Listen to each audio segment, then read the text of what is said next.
Welcome to Let Them Talk. I'm Paul DiRienzo. I hope you liked our new promo. It's sort of a work in progress, but it's based on the oh, there it goes. And it's based on the rally for Trayvon Martin that just happened a couple of days ago, in which thousands and thousands of people filled Union Square Park and marched up took over Trayvon Square, I'm going to call it from now on, and then went up to Harlem after that. It was quite in brutal heat. So people were really moved, and there was a lot of very interesting things that happened. So, we dedicate this show to Trayvon's family and hope that they find justice eventually, which might be difficult.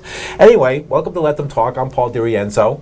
My guest sitting with me is the candidate for mayor, Sal Albanese. Welcome, Mr. Albanese. Thanks, Paul. Great to be here. Great to have you. And we're going to talk about, I think it's apropos because the mayor of New York City has a tremendous amount of power.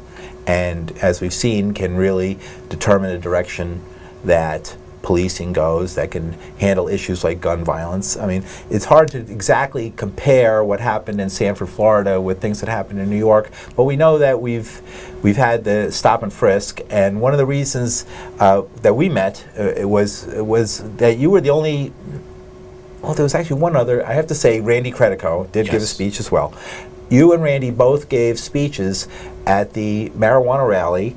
And for a politician to do that is always a courageous thing, because the war on drugs has been sort of taken as a sacrosanct thing for so long in American history, and we're just now beginning to challenge some of the underlying precepts that have driven this war on drugs in the last few decades. So maybe we could start by asking you just a general question.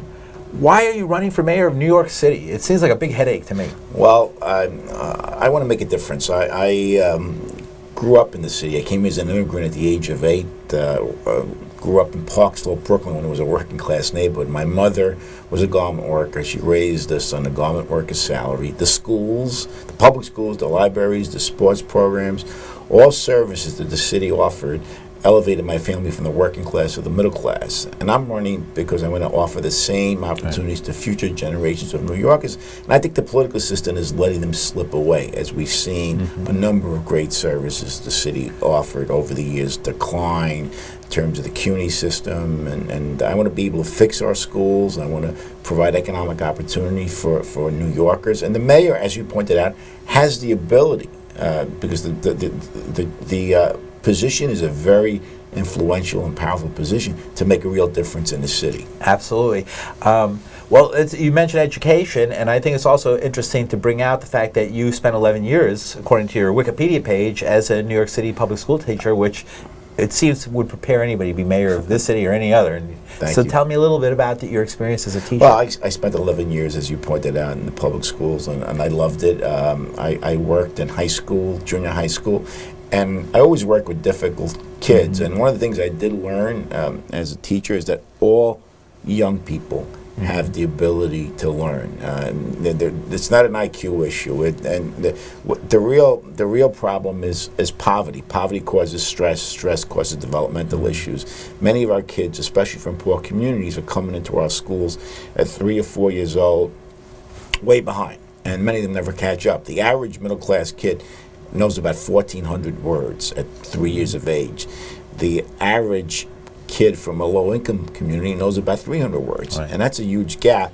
So we know now beyond a reasonable doubt that 0 to 3 is a pivotal age, and it's political malpractice not to address it. So I want to establish a department for early learning and create pediatric wellness centers in low-income communities around the city where teachers, doctors, and parents work together in a multidisciplinary approach, so these kids come into our schools on an even keel, and we don't have to refer them to special education, or they wind up in our criminal justice system. So we know it's important, and I plan on addressing it as the mayor. As a matter of fact, today, I must commend the Bloomberg administration on this. They actually opened up a center in Brownsville, privately funded, which does exactly what I say. I want to do that citywide. And, the Harlem Children's Zone has a baby college. So we know what works, Paul. let's fund it. Let's do it properly so we can stop being a crisis-oriented society, crisis-oriented city, where we spend all kinds of money later on when we can make a real difference in the beginning. Well, let's talk about education a little bit more in depth, Sure. because I think it's really interesting that the mayor has been really touting the charter schools, and I spent some time in the AmeriCorps program, so I had some experience at Hunts Point and different Sure. schools, and it seems that the fear is that with the development of the charter schools, you will have a bifurcation, sort of a new segregation of students based on ability, based on class, based on immigration status, based on English language learner status. But yet, some new ideas, a few new ideas Sure. have come through. Sure. There's through the charter. especially some of the Right. some new ideas. I have to admit, the English language learners, Right. the schools that deal with them entirely are way light years ahead of the regular Right. schools. But how can we improve schools without sort of bifurcating education, so that those students who always have a little edge, even amongst the poor students, get to go shoom to the top, Right. and we leave the ELLs especially to the bottom. Well, that's a great point. I think that we have to focus on, we have over 1 million students in this city, right? And about 25 to 30,000 attend charter schools. Yeah. And so my objective as mayor is to focus on every single school in the city, to make sure that every school functions very, very well, and maximizes the ability for these kids to learn. Charter schools, some are good, some are bad, some are mediocre, just like the public schools. I think it's the latest panacea for solving the problems that we have with our schools. And as you pointed out, they're flexible, and it's good. We've gotten some really good ideas from charter schools, but they're not the end all and be all. I'm not that impressed. I'm not anti-charter schools, and I am concerned about co-location. We've got to look at that very carefully, because I've had teachers tell me that in some buildings, because they're forced in, they jam them into these school buildings, and the kids in the regular program feel a little slighted, because there's fresh fruit being brought up to these kids, and there's tension between the teachers. So a co-location, in my opinion, has to have community support. Right. So within the school, the charter schools have a little more resources, and it starts to be sort of an embarrassment. Absolutely. And we don't want this two-tiered system. That's not good for the kids. It's not good for the teachers. So I'm not somebody who's out there to end the charter movement, but I know what my priorities are going to be. It's every neighborhood school has to excel. That's what I want to do as mayor. Come back to this issue, but I wanted to go to the original issue that brought me to your attention is when you spoke at the marijuana rally, because I think what happened was marijuana we have 50,000 arrests a year now under the Bloomberg administration, way beyond the so-called hard-nosed Giuliani administration. Even he didn't focus so much on marijuana. But it turned out it wasn't that Mr. Bloomberg, Mayor Bloomberg, who has admitted himself to partaking and imbibing, was particularly going after marijuana, but that was a side effect of the stop and frisk program. Exactly. And in light of the Trayvon, stopping, African American young children and young men being targeted as criminals by their look, racial profiling, some call it. It's even worse than that. It's really saying that a whole class of people are criminal by nature, and treating them as such in order. And what would you do as mayor to change this situation? Well, nobody should be profiled. I mean, that is un-American. Well, it's is the mayor doing that? Is the process? Well, what did he say the other day? Something about whites are being stopped too much. Here's my take on all of this stuff. I think we got to focus on the root causes of crime, which are education, economic opportunities, and that will have a significant impact. And unfortunately, in our poor communities in the city, those economic opportunities aren't there. The education system is subpar, so we got to address that. That the symptom of the problem is the difficulties that come afterwards in terms of crime and what have you. And sometimes we often we should focus on that, but we also have to address. I mean, a lot of of our political leaders love the hot button issues. Sure. But the bottom line is, let's address the root causes. Let's stop giving away tax breaks to people. Let's focus on funding our schools, having sports programs, music programs in our schools. That will eliminate a lot of the problems that we have, especially in our poor communities. But in terms of marijuana, the laws are ridiculous. I want to tax, regulate it, and legalize it, because we're criminalizing a tremendous amount of kids, mainly of color. They won't be able to get jobs and what have you. We spent $1 billion over the last 10 years prosecuting people for marijuana and 1 million police hours. Let's solve our rapes and our homicides. The clearance rate at NYPD isn't that greatest. Let's use those police resources for that, and let's get over this ridiculous marijuana law that we have in place. And it's beginning. As a candidate for mayor, I've talked about this at every single debate, and it would also reduce the stops dramatically. And most or of at the least arrests. the arrests. Yeah, most of the arrests. Even less. Yeah, most There's of the even arrests less to arrest people marijuana. for. It wasn't that Absolutely. many. Only 80%, 82% were not arrested. Paul, you walk into criminal court in Brooklyn, and I was there a couple of months ago. A friend of mine's a judge, and I sat in the chamber and I looked out at the crowd, packed, mainly kids of color. And mainly marijuana arrests. I mean, this is ludicrous. And you can buy marijuana anywhere. The laws have no impact at all. By the way, and I don't advocate people should smoke marijuana. I don't think it's good for you. But let's get rid of the laws and well, let's the medical? be smart. There's a New York medical marijuana, bill. of course. Right? Have you looked into that at all? Oh yeah, I support that 100%. Right. We can't even get that passed. We couldn't even get the decriminalization passed. Right. But I want to go beyond that. I want to legalize it, tax it and regulate it like we do alcohol, like other states are doing. Oregon's doing it. Rhode Island may do it next year. Sure. Let's get over these hurdles. I think I'm fascinated. So, but are you advocating going as far as, let's say, Washington State and Colorado? Yes, absolutely. And legalizing it in the same way? Legalize it, tax it, and regulate it the same exact way. Paul, it's coming. Let's get it. Let's. Yes. I mean, people get this when I speak around the city. I don't get a lot of pushback. I don't believe it's a gateway drug. As I said, I'm not going to advocate that people smoke it. I don't think it's good for you. But the laws are worse than the marijuana. Right, exactly, and marijuana. I don't think anybody's. It's the most non-toxic substance that people abuse on earth, and I think I've talked to many police officers about this, and if you ask any police officer, what would you rather deal with, a drunk or somebody smoking marijuana?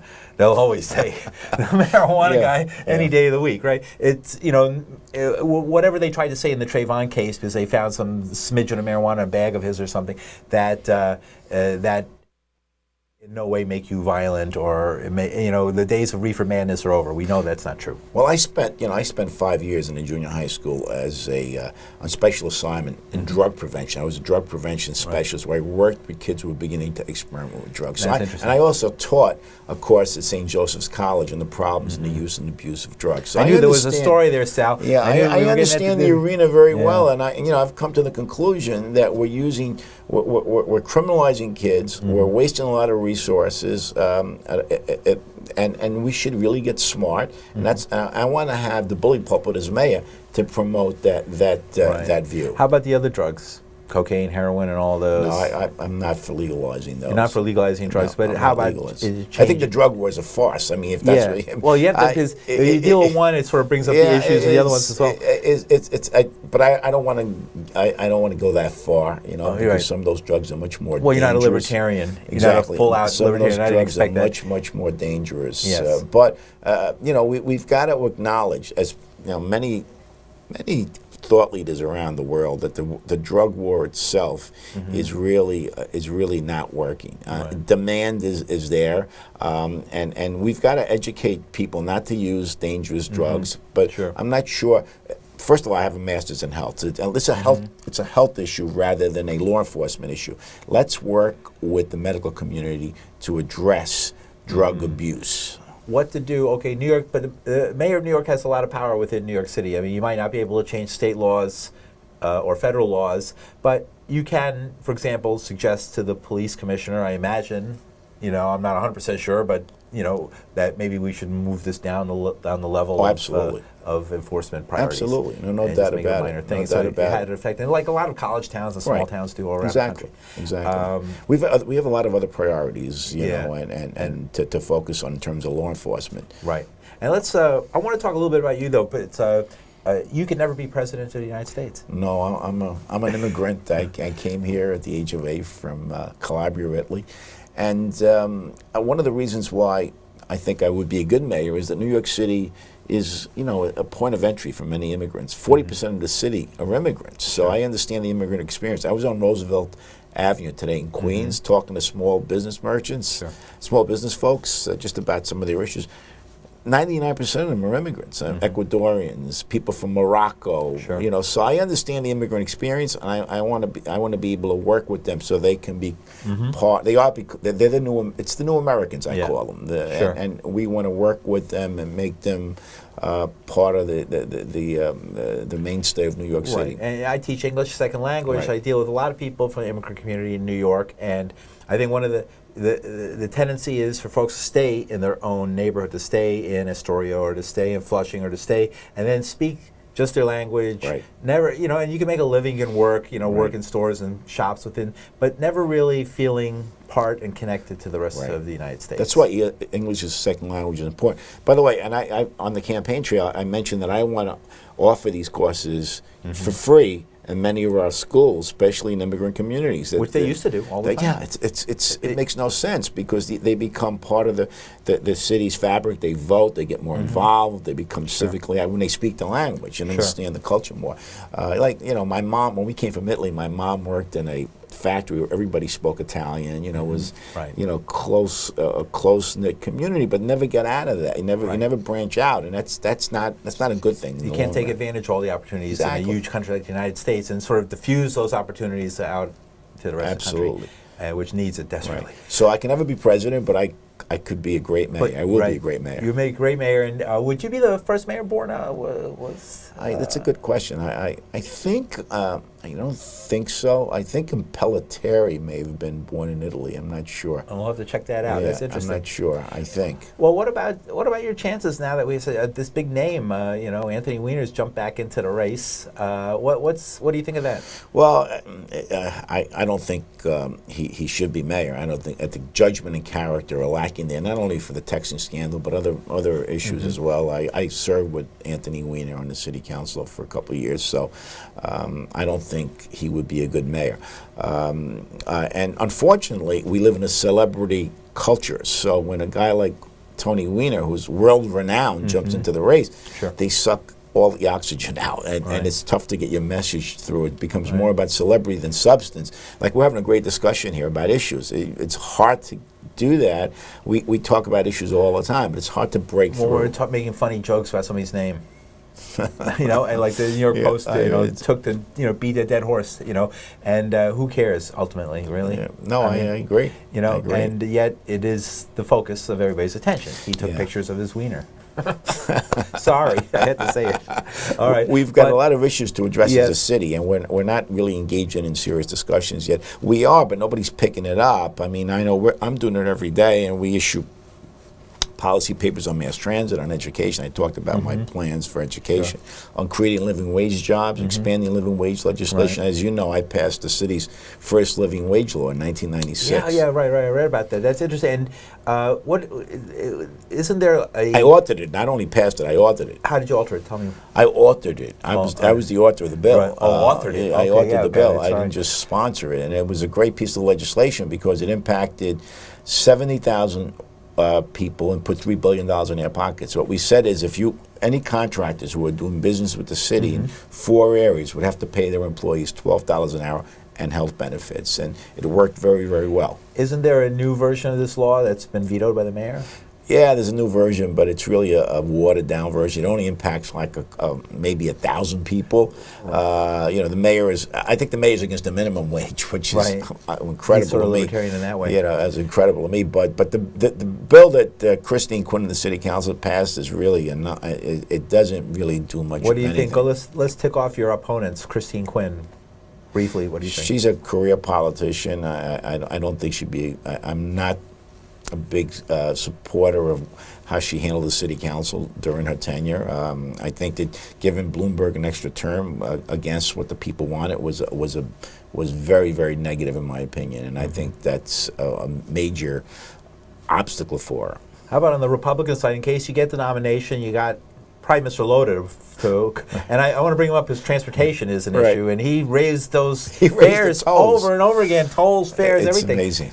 He's like, I thought I was saving money without a car, and now. No, he's raised the tolls, Yes. I think 9 or 10%, with the inflation rates 2%. And the Staten Island toll, the Verrazano toll, is the most expensive in the country, $15 to go over a bridge. And now he wants to lead the city. I mean, he didn't show much leadership as chairman of the Transit Authority, so I'm concerned. What do you think about transit? I mean, the mayor's been digging a lot of tunnels and building a lot of trains, but I wonder if they're really servicing the communities that needed to be serviced. Well, it's a good point. Paul, there were a lot of many outer boroughs are still poorly served. I've got a comprehensive mass transit plan. I want the Transit Authority in New York City to be under the control of the mayor. Now it's under this amorphous agency called the MTA, and the people on the board don't even have Metro cards. I mean, most cities across the world and across the USA, their transit system is controlled by the mayor and the city council. So I'm going to lobby Albany to do that. I also want a fair tolling plan where we reduce tolls on bridges that have limited mass transit options, and add tolls to bridges that have a lot of mass transit options. So we would reduce truck traffic around the city, because we have these trucks now rumbling through the city to get to the free bridges. It would improve air quality, and we would raise $1 billion in revenue, which we would use $750 million of that to make transit more affordable, mass transit, and $250 for infrastructure, roads and bridges to repair that. What about all the? Because it's been very controversial. Some of the things the mayor's come up with congestion pricing, bike lanes, city bikes, all that. What do you think about all that stuff? The congestion pricing plan was not very sophisticated. My plan, the fair tolling plan, is much more sophisticated because there's a lot of broad-based support around the city. And his plan was a non-starter for some in the legislature. Yep. So, but I think congestion pricing, his intent was a positive one, because we want to get people out of their cars. We want them to use mass transit. I'm a big supporter of bikes, bike lanes. I think they're good for the city. I think we have to be careful how we design the streets to make sure that they're safe. And I want to expand them. I think the bike share program is a good thing for the city. It gets people out of their cars. It improves air quality, and also it also helps people keep physically fit. So I think it's a good thing for the city overall. The mayor's done some good things. I'm not some of my opponents. What has the mayor done best? What's he done worst?